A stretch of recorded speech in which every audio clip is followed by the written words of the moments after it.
र आज तपाईँ र मलाई पनि चुनौती छ कि तपाईँ र मैले पनि रिचार्ज हुनलाई, किनभने हामी शरीरमा छौँ, हामी संसारमा छौँ। हाम्रो समय चाहिँ हामीले बढी आत्मिक कुराभन्दा पनि आर्थिक कुराहरूमा बढी फोकस गरिरहेका छौँ। मलाई दुःख लाग्छ यो भनिरहँदाखेरि, पहिला जुन म ब्याकग्राउन्डमा म हुर्केँ, एकदमै त्यो प्रभुप्रति तिर्खाउने तृष्णा गर्ने ब्याकग्राउन्ड थियो है। मान्छेहरू हेर्दाखेरि पनि प्रभुप्रति तृष्णा राख्दथे। आज मान्छेहरू चाहिँ खालि म ओठे भक्ति भएको देख्दछु। मैले कसैलाई पनि यहाँनिर आरोप लगाएको होइन, तर प्रियहरू हो, हाम्रो अन्तिम लडाइँ चाहिँ संसारमा मात्रै होइन। हामी चाहिँ दूत र महाभावी देशमा जानु छ, हामी चाहिँ त्यहाँनिर पुग्नु छ। त्यस कारणले गर्दाखेरि आज तपाईँ र मेरो पहिलो प्रायोरिटी के हो, तपाईँ र मैले इन्भेस्ट केमा गरिरहेका छौँ, यो कुराहरू तपाईँ मैले बुझ्नु पर्दछ। हामी पास्टर अगुवा भएका कारणले गर्दाखेरि हामी जे गर्छौँ हामी त्यही चाहिँ विश्वासहरूले कपी गरिरहेका हुन्छन्। त्यस कारणले आफ्नो व्यक्तित्व निर्माणमा तपाईँले चाहिँ समय खर्चनुहोस्। र बुदा नम्बर 2 चाहिँ do not underestimate the power of worship. आराधनालाई हेलचक्राई रूपमा नलिनुहोस्।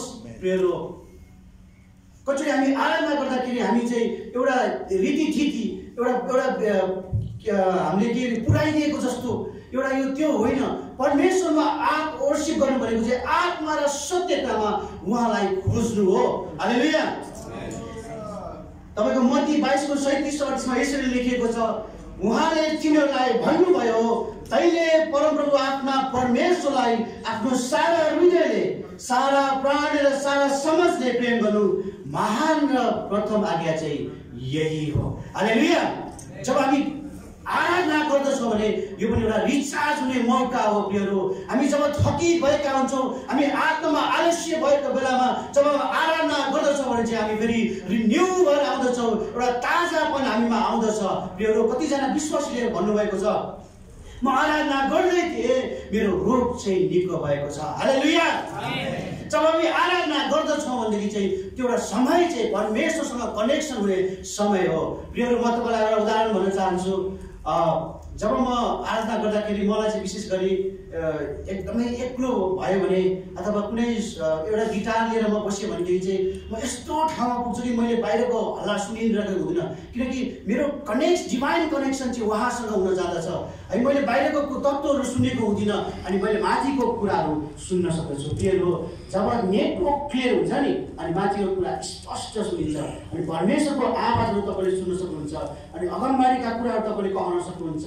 प्रियहरू, त्यस कारणले गर्दा आराधना चाहिँ धेरै महत्त्वपूर्ण कुरा हो। हामी कतिचोटि आराधनामा बस्छौँ, हाम्रो उपस्थिति मात्रै जनाउँछौँ, उपस्थिति मात्रै होइन। प्रियहरू, यो चाहिँ तपाईँको आत्मिक वृद्धिको निम्ति रिचार्ज हुने मौका हो।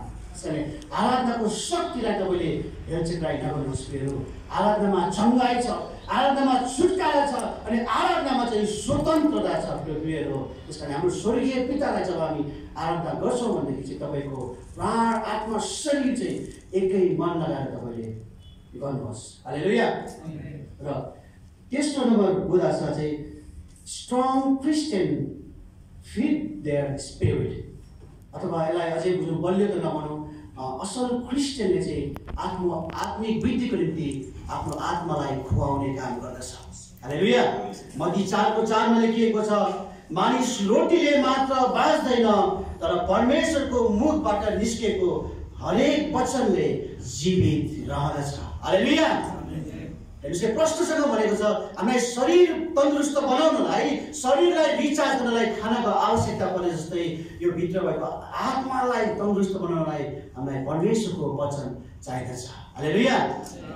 आज हामी धेरै कमजोर भएका छौँ। प्रियहरू, हामी धेरै कमजोर भएका छौँ कि आज हामी परमेश्वरको वचनलाई हामी समातिरहेका छैनौँ। आज तपाईँ र म चाहिँ कहाँनिर पैसा आउँछ, कहाँनिर के गरेर पैसा आउँछ त्यहाँतिर समय खर्चिरहेका हुन्छौँ, तर परमेश्वरको जीवित वचनलाई चाहिँ हामीले हेलचक्राइ गरिरहेका हुन्छौँ। र आज तपाईँ र मेरो बिचमा चुनौती छ। आज कतिचोटि तपाईँ र मैले प्रार्थना गर्दा विश्वासीहरू निकै हुँदैन, कुनै आश्चर्यकरमै देखिँदैन। कोही आउँछन् शान्तुलाको कुरा सुन्न आउँछन्, तपाईँ र मबाट शान्तुलाको कुरै निस्किँदैन होइन। ठिक छ राम्रो हुन्छ, भइरहेछ प्रार्थना गर्छु म भनेको छ। हामीले खालि ओठे भक्तिले मात्रै काम गरिरहेका हुन्छौँ। तर प्रियहरू हो, जब तपाईँ र म आत्मामा बलियो हुन्छौँ नि, परमेश्वरको वचनमा नजिक हुन्छौँ नि अनि परमेश्वर चाहिँ वचनद्वारा तपाईँ र मसँग बोल्नुहुन्छ। त्यस कारणले गर्दा तपाईँ र म आज परमेश्वरको वचनमा कति समय बिताइरहेका छौँ, कसरी परमेश्वरको वचनलाई हामीले अध्ययन गरिरहेका छौँ, यो कुरालाई चाहिँ तपाईँले ध्यान राख्नुपर्छ। यो आज हामी सिकाउनमा म आफै पनि कमजोर छु प्रियहरू। म यहाँ उभिएर म चाहिँ पुरै एकदमै खत्रै भएर यहाँ उभिएको होइन, म पनि कमजोर छु र आफूलाई रिचार्ज गर्ने म कोसिस गर्दछु प्रियहरू। धेरैजना चाहिँ हामी सिकाउनलाई तत्पर भएका हुन्छौँ है। एकजना एक ठाउँमा म गएको थिएँ, अनि उहाँ चाहिँ बोल्नलाई एकदमै प्रखर वक्ता हुनुहुन्थ्यो। उहाँले बोलेपछि 2 घन्टा चाहिँ तपाईँले घडी नहेरे पनि हुन्छ। यो मान्छेले बोलेपछि 2 घन्टा यसले खायो भने सम्झे हुन्छ। उहाँ त्यसरी बोल्दाखेरि यस्तै प्रखर वक्ता कि जब उहाँले सुन्नुपर्ने बेला आउँछ नि, अनि उसको बाहिर हिँड्नु पर्थ्यो। भनेको मतलब चाहिँ प्रियहरू, हामी सिकाउनमा मात्रै अगाडि सर्ने होइन, सुन्नमा पनि त्यतिकै जनाको हुनुपर्दछ। त्यस कारणले गर्दाखेरि हामी यदि रिचार्ज, जसरी यो रिचार्ज चाहिँ हामीले आयोजना गरेका छौँ, त्यो रिचार्ज हुन चाहन्छौँ भने यदि तपाईँ ख्रिस्टलाई साँचो रूपमा तपाईँले पछ्याउनु भएको छ भने तपाईँ आत्मिक रूपमा फिल हुनुपर्दछ। त्यसका लागि तपाईँ चाहिँ परमेश्वरको वचनलाई अध्ययन गर्ने गर्नुहोस्। मैले तपाईँलाई एउटा बुदा भने, पहिलो चाहिँ invest in your own growth, आफ्नो विकासको निम्ति तपाईँले लगानी गर्नुहोस् आत्मिकको लागि। अर्को चाहिँ do not underestimate the power of worship, भनेर आराधनालाई तपाईँले हेरचेक नलिनुहोस्। आत्मा र सत्यतामा तपाईँले परमेश्वरको आराधना गर्नुहोस्। अर्को भनेको आफ्नो आत्मालाई खुवाउनुहोस्। यो चाहिँ कसरी गर्न सकिन्छ त भन्दाखेरि तपाईँलाई मैले चाहिँ वचन अध्ययन गरेर, जब तपाईँ र वचन अध्ययन गर्छौँ नि, परमेश्वरको रहस्यका कुराहरू तपाईँलाई परमेश्वरले तपाईँ र मलाई चाहिँ प्रकट गराउनुहुन्छ। यो पढ्दैनौँ भनेदेखि यसको अर्थ हामीले बुझ्न सक्दैनौँ। यो एउटा किताब होइन प्रियहरू, यसले जीवन परिवर्तन गर्ने परमेश्वरको वचन हो। त्यस कारणले गर्दाखेरि वचनले तपाईँले मेरो चाहिँ जीवनलाई परिवर्तन गर्दछ। हामीले धेरैचोटि गीत गाउँथ्यौँ, कस्तो बदला ममा जब म येशूका गएँ भनेर। कस्तो बदला ममा जब म येशूका गएँ, मैले सबै चिजहरू छोडेँ। जब तपाईँ म परमेश्वरको वचनलाई खान्छौँ र परमेश्वरको वचनलाई आत्मसात गरेर हिँड्छौँ नि, सबै थोको चाहिँ हामीले त्याग गर्छौँ। हालेलुया। र अन्तिम बुदा चाहिँ छ, do not surrounded yourself with spiritually dead people, भनेको मतलब आत्मिक रूपमा मरितुल्य भएका मान्छेहरूसँग तपाईँले सङ्गत नगर्नुहोस् प्रियहरू। आज धेरै क्रिस्चियनहरू चाहिँ तपाईँले हेर्नुहोस् ब्याकस्लाइड भएका छन् प्रियहरू। यो ब्याकस्लाइड र फ्रन्ट साइड भनिन्छ नि, दुइटै डेन्जर कुरा हो, याद गर्नु होला। ब्याकस्लाइड पनि हुन्छ मान्छे, फ्रन्ट साइड पनि हुन्छ। तपाईँले ब्याक साइड चाहिँ किन हुन्छ तपाईँलाई अनुभव होला, तर त्यो फ्रन्ट साइड कसरी हुन्छ भन्ने कुरा यो पनि थाहा पाउनुपर्छ। त्यो फ्रन्ट साइड चाहिँ कस्तो भन्दाखेरि परमेश्वरलाई पाइसकेपछि यति होसिन्छ कि उसले दायाँ बायाँ केही कुरा हेर्दैन, उसले आफूलाई कन्ट्रोलै गर्दैन, त्यसरी गम्रङ्ग तल खसिन्छ। त्यस कारणले गर्दाखेरि हामीले फ्रन्ट साइड पनि हुने होइन, ब्याक साइड पनि हुने होइन, र परमेश्वरमा धैर्य साथमा वचनलाई अगाडि पालन गर्ने हो। र यस्ता व्यक्तिहरू तपाईँ अलग रहनुहोस् जसले तपाईँको आत्मिक जीवनलाई चाहिँ तपाईँलाई डामाडोल बनाइदिने गर्दछ। प्रियहरू, आज हामी धेरै कुरा हेर्छौँ, विश्वासीबाट वचन सुन्छौँ, त्यो त फलाना खत्तम रहेछ नजाऊ भन्छ, त्यो त फलाना नजाऊ खत्तम रहेछ, यसले त खत्तम पार्दो रहेछ भन्छ। विशेष गरी यस्ता व्यक्तिहरू तपाईँ र म चाहिँ जोगिनु पर्दछ। प्रियहरू, यसले तपाईँको ब्याट्रीलाई 0 होइन माइनस पुऱ्याइदिन्छ। कहिले पनि तपाईँको ब्याट्रीलाई फेरि रिचार्ज हुने त्यो ब्याट्री ठिकै हुन्छ, सिधै डामाडोल बनाइदिन्छ। त्यस कारण तपाईँ र मैले आफ्नो आत्मिक ग्रोथ गर्दाखेरि यस्तो व्यक्तिहरूको सङ्गत गर्नुहोस् जसको समीपतामा जाँदाखेरि तपाईँलाई आत्मिक उपस्थितिको महसुस होस्, परमेश्वरको वचनहरूको आशिष तपाईँले पाउनुभएको होस्, उषाको वचनहरू पाउन सक्नुभएको होस्। त्यस्ता व्यक्तिहरूसँग तपाईँले सङ्गत गर्नुपर्दछ। हाम्रो गुरुबा हुनुहुन्छ यहाँ पास्टर प्रेम महाजन, उहाँसँग मेरो भेट भइरहन्छ, तर उहाँसँग भेट हुँदाखेरि उहाँसँग मैले धेरै कुराहरू सिक्छु।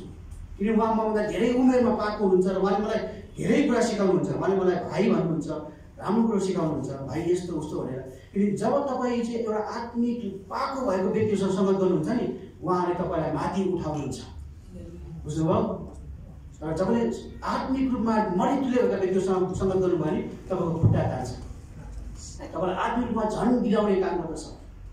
त्यस कारणले गर्दा प्रियहरू, तपाईँको आत्मिक जीवनलाई तपाईँ रिचार्ज गरिरहन चाहनुहुन्छ भने तपाईँ सङ्गत गर्दाखेरि जहिले पनि आफूभन्दा पाएको आत्मिक लेभलमा तपाईँलाई उत्साह दिन सक्ने, तपाईँलाई भयबाट माथि तान्न सक्ने, तपाईँको आत्मिक लेभललाई झन् बुस्ट गर्न सक्ने यस्ता व्यक्तिहरूको रूपमा तपाईँ सङ्गत गर्नुभयो भने तपाईँको ब्याट्री चाहिँ कहिले पनि माइनसमा जान दिँदैन। जब तपाईँ त्यस्तो व्यक्तिको सङ्गत गर्नुहुन्छ नि, तपाईँको ब्याट्री 0 भए पनि अफे भए तापनि उहाँको उत्साहले फेरि तपाईँको ब्याट्री फेरि 1%, 2%, 3% हुँदै आउँदछ। हालेलुया। त्यस कारण आज तपाईँ र मलाई यो कुरा चुनौती छ, हामी सङ्गत गर्दाखेरि पनि कस्तो व्यक्तिको सङ्गत गर्ने, यो आज तपाईँ र मेरो हातमा छ। आज धेरै क्रिस्चियनहरू फ्रस्ट्रेटेड भएका छन्, धेरै विश्वासीहरू निरुत्साहित भएका छन्। आज ती व्यक्तिहरूलाई फेरि नयाँपन दिनुपर्ने छ, रिचार्ज गर्नुपर्ने छ। प्रियहरू, आज त्यो जिम्मेवारी चाहिँ तपाईँ र ममा पनि छ। त्यस कारणले गर्दाखेरि हामी चाहिँ नि म बेला बेला भन्छु उठेको मान्छेलाई लडाइने काम नगरौँ। बुझ्नुभयो? ध्यान राखेर सुन्नुहोला। उठेको मान्छेलाई लडाइने काम नगरौँ, तर लडेको मान्छेलाई उठाउने काम। हालेलुया। यो भयो भनेदेखि चाहिँ हाम्रो अहिले जुन नकारात्मक सन्देशहरू फैलिरहेका छन् हामी सबै एकतामा आउन सक्छौँ। हामीले सबैले जाने भनेको हाम्रो प्रमिस ल्यान्डमै हो। तपाईँले मेरो संसारमा के हेर्नुहोस्, आज म चाहिँ एकदमै एउटा न्युजले सक भएँ। एकजना भाइ हुनुहुन्थ्यो, उहाँ विश्वासी नै हुनुहुन्थ्यो, उहाँले सुसाइड गर्नुभयो। उहाँको लेभल, उहाँलाई जब काठमाडौँ आउनुभयो उहाँलाई खाट किनिदिने काम र ग्यास किनिदिने काम मैले गरेको थिएँ। तर भाइले यति छिटो प्रगति गर्नुभयो कि उहाँ चाहिँ अब हाउसिङमा बस्ने होइन, ठुल्ठुलो ल्यान्डहरू किने यति प्रभुले उहाँलाई उचाइमा लानुभयो। तर उहाँ पछिल्लो अवस्थामा अस्तिको मैले न्युज सुनेँ, मैले फेसबुकमा यसो हेरेको फोटो मात्रै आयो, मैले चाहिँ लाइक हालिदिन्छु क्या। तर बिचरा त्यो समय बेला आएको रहेछ, मैले त्यो मेसेज पढिनँ। मैले यसो हेरेँ, अब प्रायः फोटो खिचेपछि मान्छेले यसो लागेपछि सेल्फी हालेपछि पोस्ट गर्ने बानी छ। मैले पनि त्यही होला भनेर माथिको लेखेको हेरेर लाइक हालिदिन्छु क्या। अनि त्यसपछि त्यो फोटो कन्टिन्युस अरूले पनि सेयर गर्न थाल्यो। अनि हेर्दै जाँदाखेरि त उहाँले सुसाइड गर्नुभएको रहेछ। अनि मलाई एकदमै भित्र बोल्यो, ख्रिस्टमा भएका मान्छेले जब आशा गुमायो भने झुलिनुपर्छ। यो रिक वारेनको बुकमा लेखिएको छ नि, यदि मान्छेले आशा गुमायो भने चाहिँ चट्टिन्छ। आज अहिले वचनमा भने जस्तै परमप्रभुमा आशा गर्नेहरूको बल चाहिँ फेरि नयाँ हुनेछ। मेरो तपाईँले मेरो ब्रान्ड नेम छ क्या, तपाईँले मेरो ब्रान्ड नेम छ है, तपाईँले मेरो ब्रान्ड नेम छ। त्यो ब्रान्ड नेम चाहिँ आशा हो मेरो। र क्रिस्चियन व्यक्तिहरूले जहिले पनि आशामा भर गर्दछ।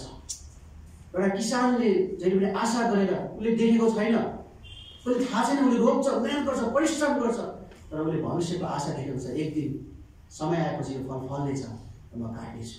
हाम्रो आशा चाहिँ ख्रिस्ट हुनुहुन्छ र अन्तमा तपाईँ म जाने भनेको प्रमिस ल्यान्ड। त्यस कारण प्रियहरू, तपाईँ र म पनि रिचार्ज हुनुपर्दछ है। जब तपाईँमा आत्मामा कमजोर भयो भने यो बट्टा जस्तै कच्चा कुचुक हुन्छ। शैतानले हमला गर्छ, आर्थिक कुराले हमला गर्छ, रोग बिमारले हमला गर्छ, अनेक थोकहरूले तपाईँलाई मलाई हमला गर्छ।